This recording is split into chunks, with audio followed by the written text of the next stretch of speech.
Hello and welcome to another edition of What's Happening Around the World here in Southern Oklahoma.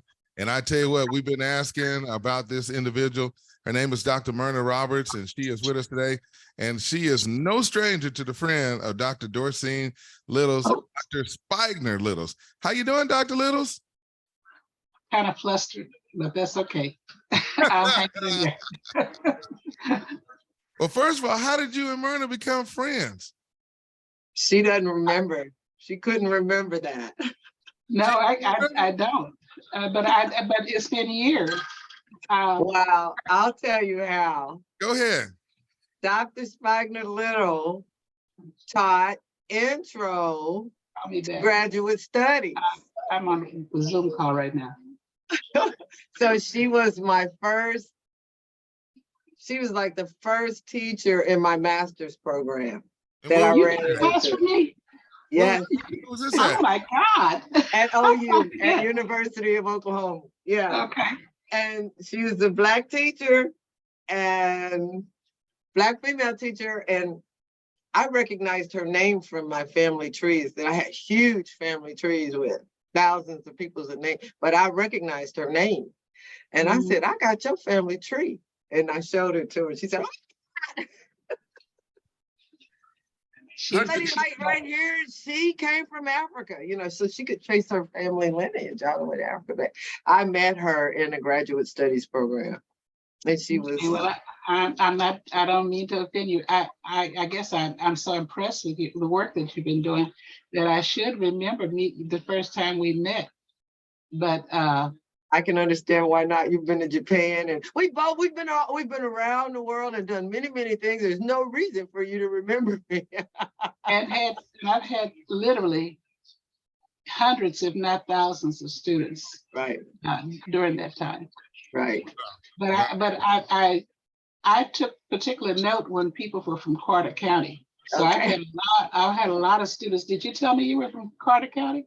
I did not. But I'm not from Carter County. I'm actually from Oklahoma City. But my parents, and you knew my. Okay, here's how we got. You knew who I was.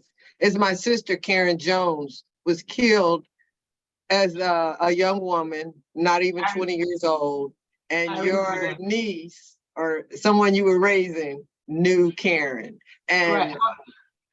Hold on. Let me call you back. I'm on a long distance. I'm on a Zoom call right now. Hello? I'm sorry. My phone keeps, I need to put it on. But I remember you telling me the story. And I thought I wrote you a note. I remember that now. When you told me. You may have. It was so heartbreaking. And I knew how it affected you from what you had written. Right. But that's how I met her is in at OU as a master's student. It's coming back. Well, let's go ahead and talk. And before we forget, I also want to say thank you to LaDonna Miller, who is a good friend of mine from right here in Ardmore, she's there in Oklahoma City. And she said, Cedric, you got to go also and reach out to Myrna Roberts too as well. And I said, I'll do that. Now, Myrna's husband is from Berwyn, from Gene Autry. So how, that's kind of an interesting story. How did you meet your husband then when his family is from there, but he lived in the city, right? And tell her his name. Well, see, we're all from the hood now. So even though, like my grandpa probably bought bootleg from his grandpa in the country, way out in the sticks. When everybody moved to the city, we kind of lived in the same neighborhood, So we grew up going to the same church and going to the same school. And his brother was in a horrific car accident. And a lot of people from Tatum died in that same car accident. So there's lots of family ties. That was the accident of the family going to their son's induction on Tulsa. No, now that was my uncle. That's a whole different car wreck that happened like decades later.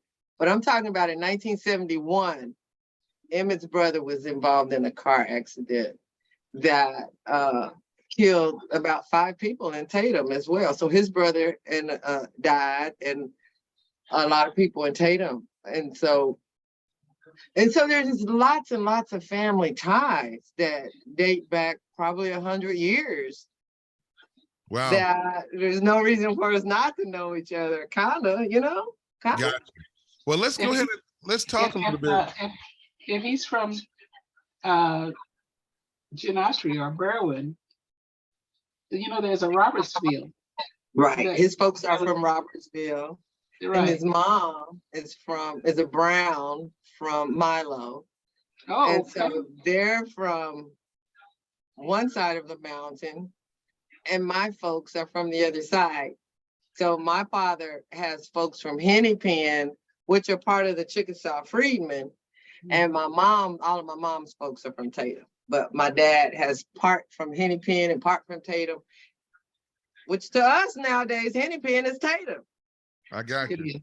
Yeah, you're right about that. Exactly. I heard that. Well, let's go ahead, Myrna. We're going to go ahead, and you have a presentation that you want to share with everyone. So we're going to turn it over to you and let you take it from here. And I'm going to sit here and listen and tell your story. Okay. Well, this is still a conversation, but I do have a few slides, probably about 9 slides. And I do at first want to pay homage to the Father who live in heaven. My Father, I couldn't do anything without God, and to the elders whose shoulders that I'm standing on. And I've got to tell you, one of those elders whose shoulders that I'm standing on is in the room. And that's Dr. Spigner Littles. So I'm kissing the ring. I'm not gonna you're too kind, too make nice. any qualms about that. But sure, I do have a slideshow. And then, if I don't know, how do we want to do this? Do y'all want, it's 9 slides. So do you want to talk to me while we're doing this, or do you want me to present the slides? And you go ahead and present them, and then if I have any questions, then we'll go on here. Okay. So here's the deal. In my profession or in my discipline, I'm not a historian. What I am is a communicator who communicates social justice. And kind of how I got here was through using genealogy and history. So for people who are historians, I don't want to upseat them or in any way act any kind of way. I'm doing something totally different. I'm a behavioral scientist, which means that I will go after those statistics. And that's what I did as a study about Tatum. And so, if my research doesn't agree with something that somebody's family story, we can talk about it, because that's what history is all about. But I'll move forward and get my PowerPoint started. Can y'all see that? Yes. Yes, Okay. we can. Yes, we can. Okay. Uh-oh. Look at that. Wait a minute. I wanted to say thank you for inviting me to this think tank. And that's what I think of it as a think tank, because I've kind of watched a few things that you did previously. And thank you from the bottom of my heart for even thinking of me. So I just want to start by saying, hello, my name is Myrna Roberts. And even though I'm here to talk about history, I am a communicator who talks about social justice and not necessarily just about history. I'm a communicator who wrote about the history of Tatum in my dissertation. So anyway, go to the next one. So that's my group.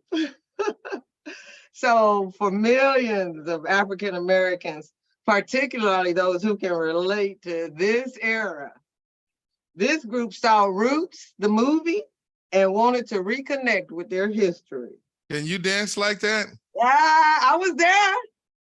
I might not have had all those moves, but I was there. Yeah, I can do some of them. Yeah. Yeah, pretty much. I think we all had the moves, don't you, Cedric? You probably had a few yourself. I played the music on the records. That's what I did, and had okay. I believe you. But an interesting thing about this group right here is most of the people in this era, they wanted to know about their history, but one of the few things that everybody in this group could remember is that they all had a full-blooded Indian as a great-grandma. Nobody could remember her name, but everybody knew they had that one great-grandma that was full-blooded Indian. Y'all remember that? No. I had one. I had one. See, I did too. But I mean, all over America, not just here in Oklahoma. You could go to Chicago or California or New York, and all those people would say they had that one great grandma that was full-blooded Indian, but nobody ever knew what her name was, and nobody ever knew who she was. Well, And so, you know, Chicago is comprised of people from, Chicago is called Up South. up So south, yeah, because so many people during the height of the worst segregation practices, right, they right.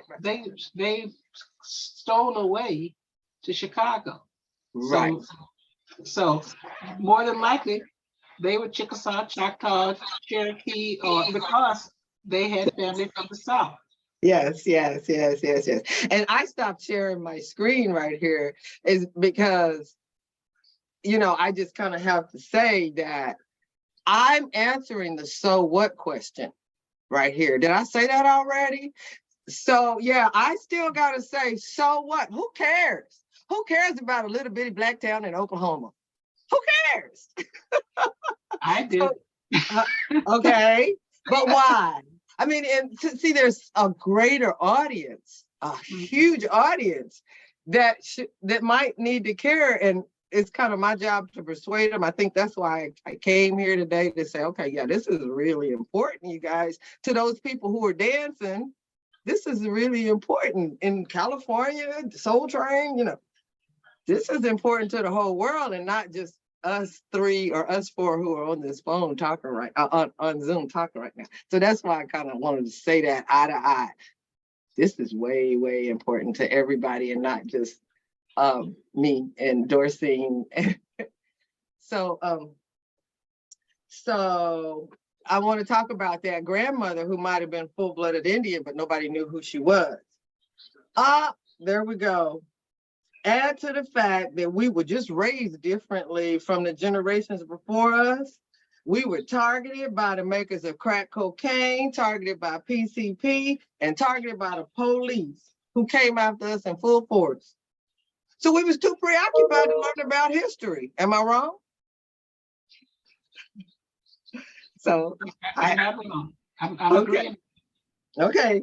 So then moving along in the story, part of our vast and noble heritage is that we have many kinds of storytellers and griots who kept that story alive before we had Facebook.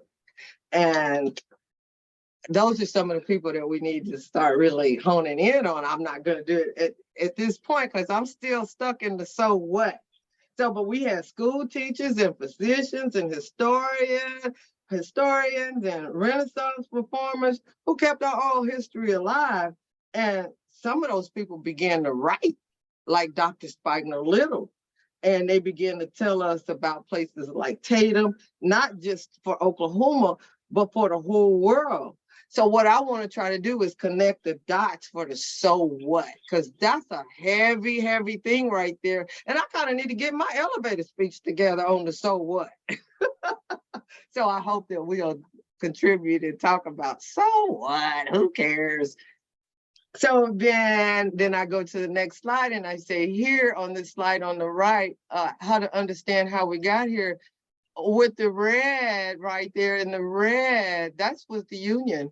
In 1838, when some of my ancestors first came into this little bitty part of Oklahoma, this is what the Union was, and it wasn't even called the United States, it was the Union. But then when you look over here at this other one on the right where it says the 5 civilized tribes, you can see that those tribes were taking up about half of that space called the Union. Am I right? Mm-hmm. And so then down here in the bottom, they forced all of those people into one area called Indian Territory. And these 5 civilized tribes, why was they called civilized? Slavery. They had slaves. They had slaves, a lot of Black slaves. and that built plantations, and the Chickasaw sent their slaves in 1938, and the Chickasaw didn't come until 1945. So we were here a good minute before they even got here. And they were a lot more craftier than the other civilized tribes. When you talk about the Trail of Tears, I don't know that you can really include the Chickasaw because they came here by boat. They you know, they did everything they could. I mean, they did a lot. We'll talk about that. They were very, very crafty. They knew what they were doing. But then, so I'm gonna go back. All those Indians had slaves, and they were there for probably 50 years before another whole wave of Black people came. And so I'm still talking about so what? And so with the help of the federal soldiers, the Tatum and the Wall families moved to the Indian Territory and built fences. And that's important because they were kind of gentrifiers. You know, what we would say they were encroaching upon that first group. And they were kind of. Not to mention the Plains Indians that was already here. See, isn't that something? This thing is just it's so complex. There's so many peoples that came together, and we just pretend like it was just a desolate property and nobody was out here and nothing was going on. And maybe we're not pretending. Maybe we're trying to shed light on it. But I think in the past, maybe we weren't told the truth. What do you think, Dr. Little, Dr. Spigner Littles? History is his story. It's not fact. Oh my gosh. Yes. Okay. So I'll go ahead because I'm building to say that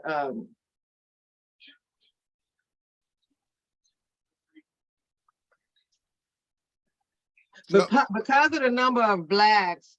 Tell us about these people in these pictures here. Okay. So this is the Tatum, Mr. Tatum, LB Tatum, and this is Jacob Wall up under him, and next to him is Charlotte Wall. Well, Mr. Tatum's father was a white man, and he was a colonel in the Confederate Army. And Mr. Wall was the first sergeant in the Confederate Army.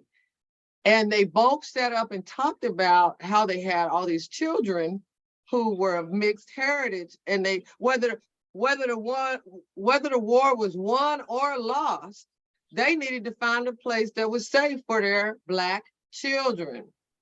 Well, Mr. Tatum was kin to the President of the United States, who was Benjamin Harrison at the time. So he had access to information, access to federal troops, and he used all that stuff to his advantage to come out and survey land and do what it is he wanted to do to get property. He was actually headed somewhere else and got bogged down, and he was headed up to like near Kingfisher, but got bogged down in the mud and couldn't move until spring. And by that time, he just decided to stay. So, but this guy, Mr. Wall, his family, he's a white man. His family was very, very rich and very, very powerful. And I can place them in the United States and in the northern United States when Wall Street was founded. I'm not saying it's the same Wall family, but it's kind of smelling like it a little bit. More research needs to be done. I also can place him on a ship when he was 11 years old, going back to England with his grandfather and his other siblings. So they're very, very wealthy people. And I believe that he saw reminiscent of Queen Charlotte while he was there, came back and bought him a Black woman and named her Charlotte. That's what I think. Because those two women look a lot alike. Our great-great-great-grandmother, 5-time grandmother, Charlotte, and Queen Charlotte look a lot alike. And it's a very big coincidence that they would have the same name. But anyways, he moved to Tatum, and as far as I know, Jake Wall is the only white man buried in Tatum Cemetery, as far as I know. And he was buried in 1903 in Tatum Cemetery. And he had to become mulatto to move to Tatum, and his family disowned him and everything. but he's an architect. Jake Walls and L.B. Tatum are the architects of Tatum. Jake Wall had 15 kids with Lottie, and so those children had to be safe, and that's how come they came. And we can talk about that even more because a whole lot of families came with them, and the Spigner family being one of them. The Jones family and all of our families, though, at least except for those who were already here, came out with the Tatums. And the Tatums came probably 50 years after that first wave came as as slaves to Chickasaw. Well, So there's so many more families that came that we need to delve into that and talk about that, but there's no way we can talk about it. We're still talking about, so what? Who cares? I'll hurry up so we can really talk about it. Was Jake Walls from Coosa County, Alabama? Jake Wall was from Coosa County, Alabama. He sure was. And the trip out here had to deplete Coosa County of quite a bit of their funding, their money. I mean, as the story goes, is that the white people of Coosa County, Alabama, had to get rid of all those Black men that had Winchester rifles from the war. They could not terrorize as long as people had Winchester white rifles. So they kind of helped finance the trip out to get rid of a lot of Black families, to get them into Indian territory and get them away from Alabama so they could go ahead and terrorize however they wanted. Because you can't terrorize people with weapons. It's hard to terrorize somebody who just came from war and came back with Winchester rifles, and you want to put on the sheet and ride through the darkness. That might not be a good idea. Let me ask you a question about these soldiers over here, because from my understanding, the Chickasaw soldiers fought with the South, and so did the Choctaws. But then on the north is where either the Creeks or the Cherokee fought with the North. Is that about right, or am I wrong? Well, I don't think there's only one story to that. There was a whole lot that fought for the Confederacy. I don't think that the people that fought for the Confederacy got guns and rifles and all that. I think those are soldiers coming from the North that came back with. But there's no denying that many of the Buffalo soldiers fought on the side of the Confederacy. I just don't see them giving them weapons. And if you know of a time when they did, please bring it to the table. Let's learn together. Dr. Littles, what do you have on that? The tribes were equally divided.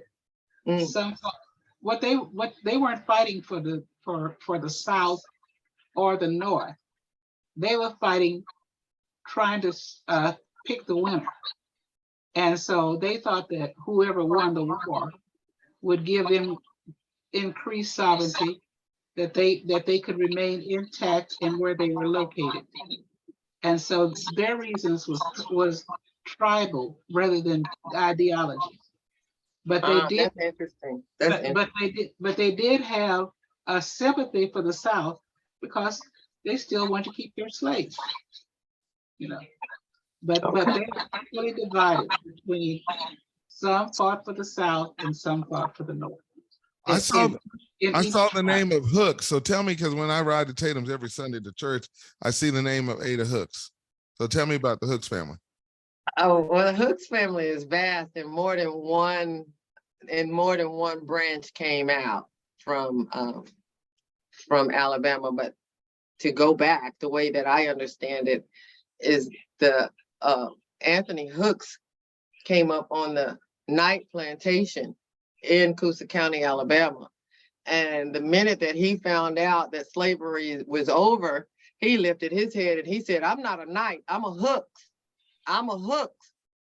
Well, there were Hookses in Franklin County, Alabama, who had moved from Franklin County, Alabama, and moved to Texas and started their own town called Hooks, Texas.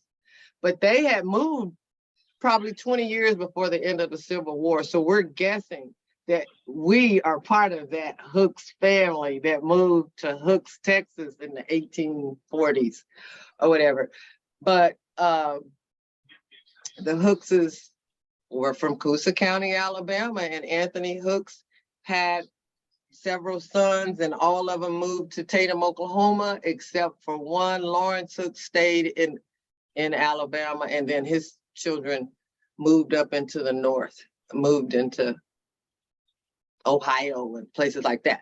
So there are Hookses all over the place, and Bell Hooks, I believe, may have come from that group. Bell Hooks being what we would call a poet who recently died, but Feminist. I know her as the mother of Black feminist thought.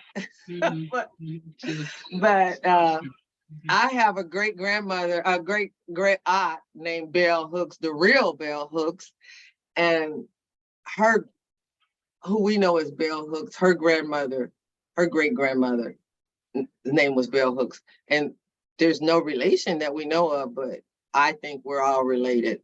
I think us Hookses, we all have the white nose. We look alike. That's what I think. But there are many, many famous Hookses, and I'll go into that. Just let me move forward because I'm almost at the end of this presentation. You guys are hilarious. Oh, also on the way I heard it about, I heard that all of the Chickasaw and all of the Choctaw were Confederate. And the other three of the tribes were divided between Confederate and Union. But I heard that all of the Chickasaw and all of the Choctaw, and we can verify that. We can. Yeah, I can show you my source. I agree. It was my understanding. But Okay. I'm willing to see. Yeah. Let's compare notes because we want to know the truth. We don't want to know our own narrative. We don't. I don't have a horse in the race. I guess I'm gonna be like the Native Americans. I want to pick the winner.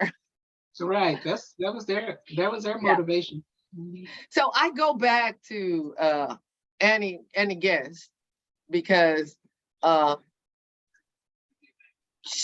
Annie Hooks Guest, she taught school in LA County for 5 generations. She taught school for over 65 years. She was named LA's ambassador to the world by the mayor of LA. She is known for teaching pre-K at 99 years old. And she is known to drive her Buick to church at 99 years old. And I show her here because she is a prototype. There are many, many, many teachers coming out of Tatum who taught for many, many years. And this blue line on this map down here shows where they left when they left Tatum. They were teachers. They started out doing a primary school in Tatum. They went to boarding school either in Bowley or in Langston, which shows the connectability and how we were all joined together, these towns.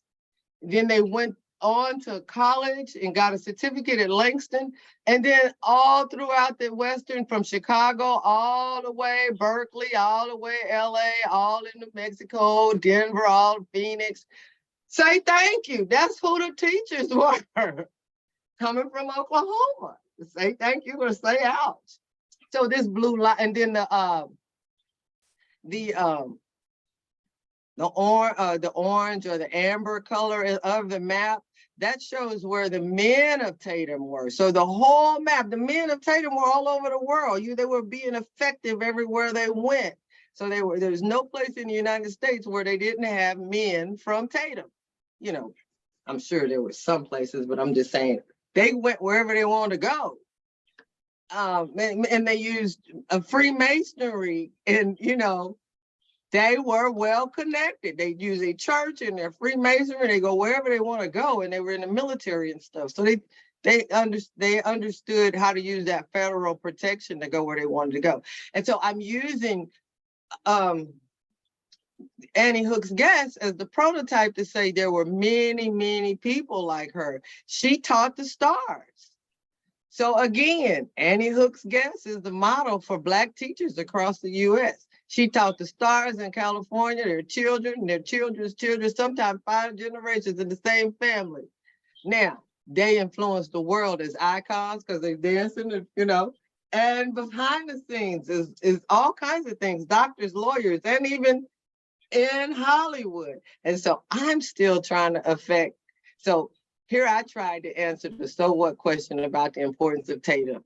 And so I'm asking you, did I do it? And let's talk about it. Can we hone in on, hey, this is really important to the whole world. Y'all really want to pay attention to this. Can I share something with you? Sure, please. I'm going to share my screen right now. Okay. Look right here. You'll see all the names of the Hooks. Mm-hmm. Ada Hooks was born on October the 22nd, 1896. That woman lived to be, she died on September 11, 1987. They have all these Hooks, Essie, Fanny, George, Gladys, Homer, all these people that were, there's Beulah Hooks. Right. In 1899, and this is at a cemetery. She is buried in cemetery number 63. Now, this information is listed on a website that deals with the cemeteries that are in Carter County. So if you were to say the name of the Jones family and I was to go down through there, you would be able to see what their location were that they were buried at. So I'm just saying that the archives are there. The question is, what can you do to find it to make sure that you have that information? As we know, there are a lot of Jones and Johnson. There's a lot of them that were buried right there in this area here. I was trying to find Cecil Hooks, and you know, it has their name. Cecil Hooks or Cecil Jones? I'm sorry, Cecil Jones. Yes, that's what it is. So there are different. But there's a Cecil Hooks too. Yeah, they're definitely right. You're right about that. My first cousin. Yeah, it has the name of Clarence. And that's my dad. Yeah, Clarence. Clarence Senior, that's my grandfather. Okay, and I'm going to share the screen and it'll tell you when and where he was born as I go there right now. And I'm looking at it, it says he was born on October the 4th, 1906. So he was born a year before statehood. And according to this, he's buried out there in Tatums. He is. He died on, it says September 1st, 1999. Is that accurate? I thought it was 2000, but okay, 1999. So, you know, the records are there. You just got to just know where to go to find them. Yeah. You know, so just letting you know, as I look at these names here, there's Cecil II right here, you know. Yeah. Cecilia Tidens right there. So the names are there. You just got to just know how to research and find that information. Right. And that's why we got you on the call. That's why we're here at this meeting. Well, hey, I'm excited and I'm just flabbergasted that you even thought of me. Well, I'm just doing what I got to do because this is a very interesting topic. People, they definitely want to know all this information. So that's why we're here for. I'm going to scroll down here and I'm going to just see what I come up with on the Spigner family. What do you have for me, Dr. Little? Because I'm just finding some information. The majority of the Spigners are buried in Texas and Alabama. I'm going to pull up the names and tell you what we have as far as the Spigners that's buried out in Tatum. It goes with a name of A.L. Spigner. That's in 1833, died in 1928. Let's see, there's Aslin. Let's see, we got Edmund. My grandmother, great-grandmother. Great-grandmother, right. What was her name? Acklin. And Acklin, I think Acklin was either one of the names you called that was Hooks. It wasn't a wall of Hooks, but Staley. She was a Staley or a Knight. Both of those names are in my family tree through Acklin. And again, here's Edmund Roselle Floyd. Who's that now? Elmarine is Dan's son, Elmarine or whatever. Uncle Dan, the Spigners migrated to Texas first. Mm-hmm. And Uncle Dan was kind of a random man. He was a married man. Now, your He- father was Theophilus, right? Right. Said he was And he born was the one that, November 11th, 1927, passed away August 16th, 1974. that's So- right. So, Okay. so Willie this, Mae, these are all my immediate family, except for Elmarine. He's my grandfather's nephew. yeah. And Dan was my grandfather's brother, who was the one that discovered Tatums and went back and got his brother. And Ackland was my great grandmother. And Nathaniel, Albert Nathaniel, Albert was my great grandfather. He was married to Ackland. So that's my immediate line right there. So, you know, and so I know when people say, how do y'all know all this? Well, I got some friends that I know who to call. Let me show you what I got on her family. Go ahead, bring it on up, please. Okay. This what I got. So there's Cecil Hooks right there. And you know, this is a vast, I'm gonna make it smaller. It's a vast family tree right there. But so now I'll make it big enough where you maybe can see. Yeah, this is on Ancestry. I see it right there. So Caesar. there's where? Caesar Hook, that's Cecil. That's Caesar. I see Caesar right there. Caesar is Cecil. We call it his Oh, nickname it's is Caesar. Yeah. Okay. So I mean, going up to the next line higher, there's the Theophilus Spigner right there. That's him as a boy. Okay. You, So you why got you gonna some call a better boy? pictures. How can't he just be a man? Well, Let's see. I'm looking at the picture. That was him. When he was, his oldest brother had moved to New York City when he was 15 years old. So it went to My grandparents had moved to Oklahoma, and their house was right along the railroad track. And so he wanted to go where his big brother was. So he hopped a freight train and rode the freight train all the way to New York City, where his brother was, 15. wow. There's LK, Edmund Roselle, Tams Bixby, and Ogelia. Oh, Julia. Between her and Cecil, they kind of ran Tatums. Yeah, they Right. did. For real. I mean, no joke. That's who you didn't want to fool with. It's Julia Hogan Spigner. I there's don't know. Harry I Fillmore. got a question for Dorsine. What did we say that man's name was? That the John Noble. What was his name that we said that? What was his name that took the seal out of Indian Territory and got it out of? What was his name? I'm going to try to. Huh? George. Who's his name? What was his name? I know George. I thought his name was Noble. All right. So It was. I think it was Jim Noble. Jim Noble. Okay. Jim I just want Noble. to find that name while y'all go ahead. So continue on. Okay, well, that's what I got. I mean, yeah, I don't have anything else to add. I mean, what I'm saying is, like say with Miss Annie Hook's guest, there are people in Hollywood that want to do a screenplay on her. I mean, I wrote the story on her. I'd like to see someone else write the screenplay, but they want to do a movie on her. And the thing of it is that she wasn't alone. That's what's the hard part to me is that so they want to put the spotlight on Annie Hook's guest and say, oh, she was just, and she was, everything they say she was, she really was. I met the lady. I mean, she was awesome. But there's so many colorful people from the area. I mean, we got a lot of movies to make. If we're going to make one about her, we got to make one about a bunch of people because they were a very colorful group. They were adventurers. Yes, yes. Because you had to have a kind of a bravery and you know, a frontier spirit. Right. You know, when you talk about the Westward movement or the bravery of the settlers coming from the East Coast or wherever, they never think about Black people. Right. But Black people were at the forefront of that movement. We were the trailblazers, right? They were the trailblazers.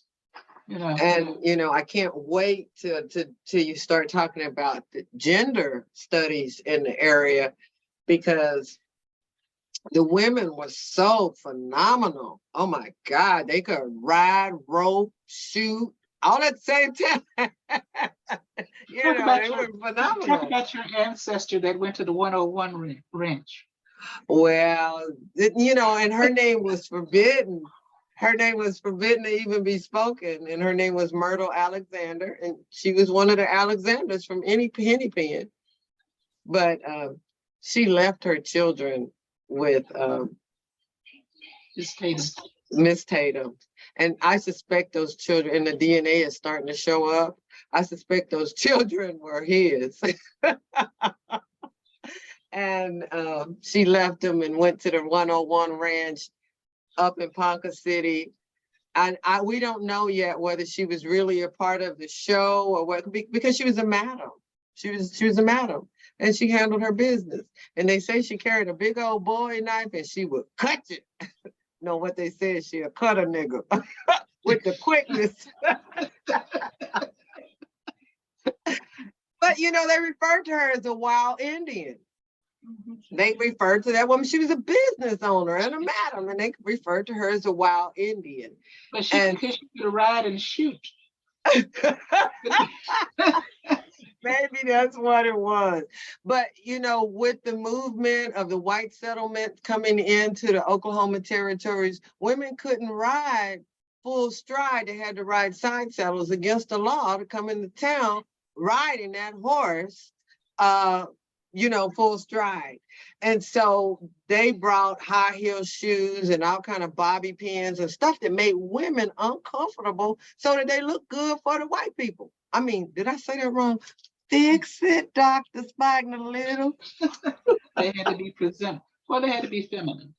And feminine. Yes. So those women who were two-spirited, and I count myself as one of them, and that doesn't mean homosexual. That means that I love my husband, but I can ride and shoot and rope all at the same time. Mm-hmm. So I think it was a necessary skill. Absolutely. Absolutely. This was the frontier. Right. And you had to steal, they try to steal your land, steal your money, steal your food, whatever they could do to Speaking of the Hooks women, and they came much later, but there was another Hooks lady. Her name is Queenie Hooks. And our Queenie Hooks was named after this lady. Our Queenie Carter was named after this Queenie Hooks. So she was probably born in the 1860s. But the story goes is they lived up in the Kingfisher area and they had a big horse ranch. Her husband's name was Rouse, and he owned a funeral home, the Rouse Funeral Home, James Rouse. Well, someone came to steal their horses, and some white men came and knocked on their door and said, "Hey, some guys are stealing your horses." And James Rouse didn't trust it. And he said, "I don't trust white people. I ain't getting out of my bed to go and check that out." Well, Queenie Hooks got up and she said, "I got 4 horses." And like maybe he had 100, she had 4. And she got up and put her breeches on. And in the middle of the night, she went out there and she said, "Put your hands up, put your hands up," and cocked the gun. And they said, "Well, what? Oh my God, don't kill us, don't kill us." She said, "I ain't gonna kill you. That horse and that one and that one and that one, them 4 is mine. I'm getting them. None of them rest, you can have them." So when my husband heard that story, he said, "Y'all been doing this all along. You've been doing this." And I said, "But now, honey, look, think of the practicality of this. Maybe 8 or 10 men are stealing horses and one lone woman is going to get some horses in the middle of the night. She could only get what she could get." But, that's kind of who we are. Well, confirm this for me. And I have read it, but you have done research. I understood that Hilton, Oklahoma was the headquarters, which I've been going around saying that for the last year. But Hilton was the headquarters for the Ku Klux Klan. And so one of the things that I have always noticed when the Ku Klux Klan was at their height, when the governor of Oklahoma was a Ku Klux Klan member, and the Ku Klux Klan marched boldly down the streets of Oklahoma City and Tulsa. They never invaded one of the 50 all-black towns. They never came near the all-black towns because those black folks had guns. Absolutely. And they could shoot. So they would pick on people that they knew that they could overpower. Right. But they didn't pick on people and so how far is Hilton from Tatums? Well, now About as 10 the crow flies, it's pretty close. Yeah, and so there they were down in Hilton parading around in their white sheets and everything, but they didn't come near Tatums. You know, also, and we should do research on this. I think that lodge, that Freemasonry lodge, had something to do with that. And the reason why I say that is because you hear these stories about Masons who are in wars and foreign places or whatever, and they come to that Mason hall and they burning everything except for that. And then they move on around. Mm-hmm. But I do think that you're right. I wouldn't go running up in the Tatum, fooling around. I might now, but not back in the day. Anything before 1979, 1980, nah. Mm-hmm. But there's also stories of the mob, afraid, the syndicate, afraid to come to Tatum, or coming to Tatum in their black hats and seeing what was up and saying, "Oh my God, we better get out of here." Well, tell them about Tatum. Pretty Boy Floyd. I think that's hilarious because Pretty Boy Floyd's whole gang was killed in Bowley, in the Bowley Bank. But everybody but Pretty Boy Floyd, who had been hanging out in Tatum quite a bit, and Jesse James and all of them. Of course, Jesse James got black family in Berwyn area. But anyway, his hideout was in the Arbuckle Mountains. Absolutely, absolutely. Well, Pretty Boy Floyd was spending a lot of time in Tatum, and I believe enjoyed it. And I don't know if that's Pretty Boy Floyd. Is it Pretty Boy Floyd? I was thinking, yeah. but it was the one that was staying at the boarding house. Right. And the sheriff came in there. Right. And he would go because the food at the right. was famous. Right. And wasn't that a Spigner motel that he was going to? No, it was two sisters.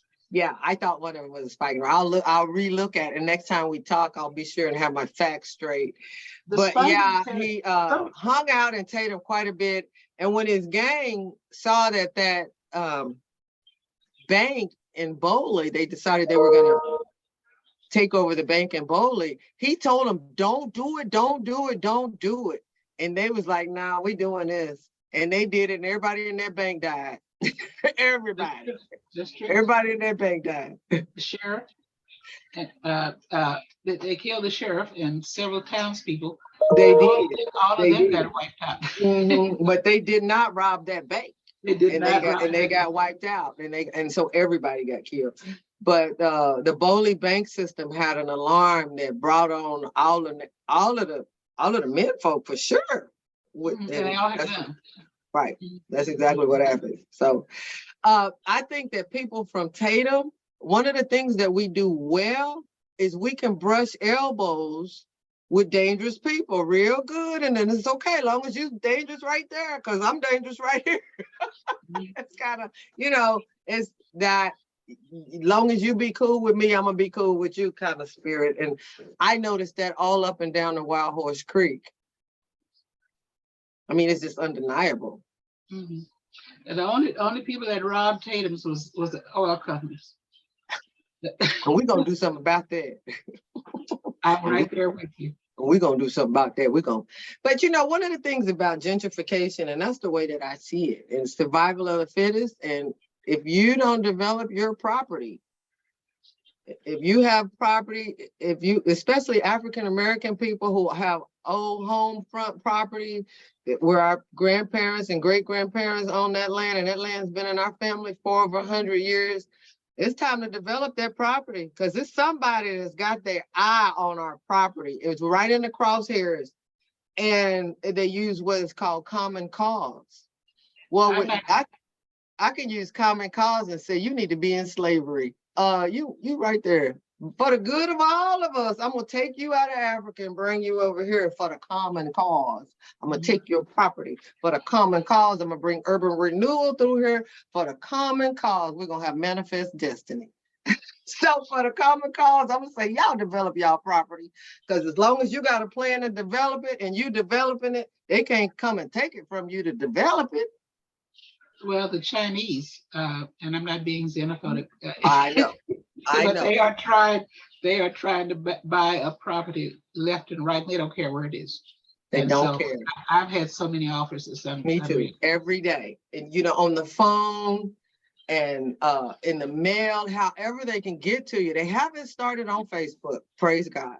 But everywhere they can get to me, they're wanting to buy their property. And I want to invite everybody that owns property to let's develop our property together. Let's develop our property. Well, If it's gonna be subdivided, why don't we subdivide it and put our own businesses and our own homes on there? Because people need to move back to Tatum. wow. Well, listen, I was just reading the information about Pretty Boy Floyd and said that he was robbing banks. He was up in Sallisaw. He was in Fort Smith, and he was hitting the hills of Oklahoma in different areas. So you guys have got some interesting information. But listen, we're about ready to wrap this up. And of course, Dr. Roberts is going to ask you to give your closing comments. And then we'll hear from Dr. Spigner Littles. Or your Let me go and get a picture for just a minute, okay? okay, All go right. ahead and get it. A picture? She's going to go get it. But Okay. closing comments at this time period. Okay, well, my closing comments is that I would like to come back and talk about some of the families that make up that portion of Tatum or that portion of Pickens County. Mm-hmm. And I really, really want to spread out and be able to talk about that, because in order for me to even enter this powerful conversation that y'all have already had going on, I pretty much had to enter on the so what. Oh, and my other closing comment is I wanted to ask you is, did I explain so what fairly well to Yes, you did. I got it. You did good. Okay. Okay, thank you. And if you need this edited, I am an editor. I can help you edit this video. Oh, you're good. You were all right. Okay. So let me see here. See if she's made it back. I'm waiting on her to come back in here because Dr. Little's got like a museum in her house. Don't right? she? Yeah. Don't she? Yeah, because She's just got so much. She's just got so much. I'm waiting on her to come back, but I got some video of her just from, she sat down with the legendary Mr. Charlie Cox, and I got to get with, of course, get with Roy Thurston to get that video, because it's a very interesting story, because it shows about the Black businesses that came from out of this area. You know what I mean? So it's some good information she had that I didn't even know. But here she comes. So she's going to pull it up right now. And we're going to see. Oh, there she is. Oh, wow. People have been looking for that photo, for that picture. This is the first mayor of Tatums. Yeah. This was Dan and ER's brother. I can't remember his name, but this is a Spigner. Yes. And I know. My cousin Betty, somebody at the city hall had put this in the trash. Right. And Betty rescued it. Wow, they put all of those pictures in the trash. Oh my goodness. Oh my goodness. And I don't know who this is, but that was another picture that I found. You think that was somebody from the Tatums area? I'm thinking it, but I don't know who it was. I was hoping you would tell me. I have never seen that beautiful face before in life. You're right. Okay. I know So who you it gotta check it out and see what's written on the back. There's a man I know that would know who it is. I got his name written down, and he lives in Oklahoma City. So I'll get his information and I'll get back with you. I'm pretty sure we can identify who he is. You think so? Oh, I know so. He came Well, up. that's what I got. That's all I got, y'all. It's Okay. a better day. Dr. Spigner, you got the Littles, you got the final word. Okay. The all Black towns, Black Tatums, are an example what we can be when we work together. Mhm. And it is unfortunate that the powers that be, a lot of the all Black towns went down because the railroads would not build near the all Black towns, and agriculture was one of the lifebloods of the community. So they needed the agriculture, the transportation for the agricultural products. So you are absolutely right, Myrna, Dr. Roberts. We do need to develop the all Black towns again and put industry there, put jobs there, and let it once again be a safe haven. We still need safe havens. Yeah. The cities are okay and everything, and we can live anywhere we want to, but we do need places that we can do business. We are safe from hatred, Mhm. and which, you know, some Black folks hate each other too, but we won't talk about that. But Not anyway, Well, we gonna get together. So remember, coming up in March, it's gonna be Women's History Month, and we'll have a panel, and we're gonna have more people that's gonna be a part of it. So I just want to say thank you so much. We made it happen. My schedule's kind of a little hectic, but hey, I wanted to make sure that we're able to get this conversation. And by the way, how can people reach you? Of course, Dr. Roberts, how can they follow you and stay in contact with you? They can reach me at myrnaroberts.com for sure. And you can always find my phone number from there. But my email address is Myrna, MYRNA .r.roberts@gmail.com. All right, and Dr. Littles, how can they reach you? dslittles@ou.edu. Gotcha. Lowercase dslittles@ou.edu. Thank you so much, ladies, for being with us and sharing your time. And we'll do it again real soon. I'm Cedric Bailey. Thank you for listening and watching, and have Thank you, Myrna. day. Thank you for inviting me.